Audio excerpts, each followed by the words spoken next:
हाय. आज आपण मराठी सुलभ भारती इयत्ता 8वीच्या पुस्तकातील आभाळाची आम्ही लेकरे ही कविता बघणार आहोत.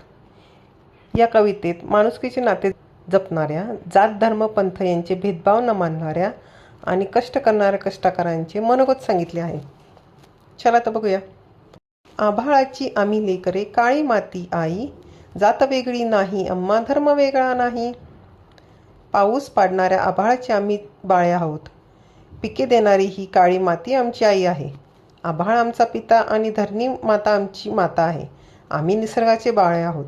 याशिवाय आमची जात वेगळी नाही की आमचा धर्म वेगळा नाही आहे. श्रमगंगेच्या तीरावरती कष्टकऱ्यांची आमची वस्ती, नाव वेगळे नाही आम्हा, गाव वेगळा नाही. कवी म्हणतो, श्रमरूपी गंगेच्या काठावरती आम्हा कष्टकऱ्यांची वस्ती आहे. कष्ट आम्हाला गंगेसारखे पवित्र आहेत. आम्ही सर्व कष्टकरी आहोत. याशिवाय आम्हाला निराळे नाव नाही की वेगळे गाव पण नाही. इमान आम्हा एकच ठावे, घाम गावनी काम करावे, मार्ग वेगळा नाही आम्हा, स्वर्ग वेगळा नाही.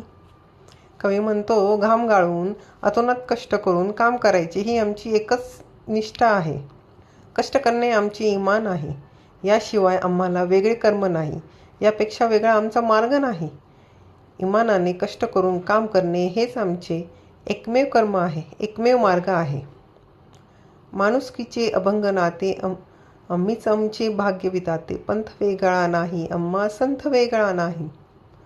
आम्ही मानवतेचे अटूट नाते जपतो. आम्हीच आमचे भाग्य विधाते आहोत. आम्हीच आमचा उद्धार करणार आहोत. यापेक्षा वेगळा आमचा संप्रदाय नाही.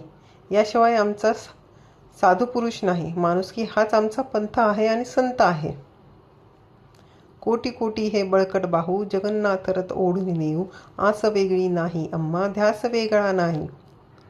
कोट्यावधी भारतीयांच्या मजबूत हातांनी नवसमाज निर्मितीचा जगन्नाथाचा रथ ओढून नेणार आहोत. यापेक्षा वेगळी आमची कोणतीच इच्छा नाही. याहून वेगळा आमचा कोणताच ध्यास नाही. म्हणजेच एकजुटीने सामाजिक कार्य करणे हे आमचे ध्येय आहे, असे कवी म्हणतो. थँक्यू.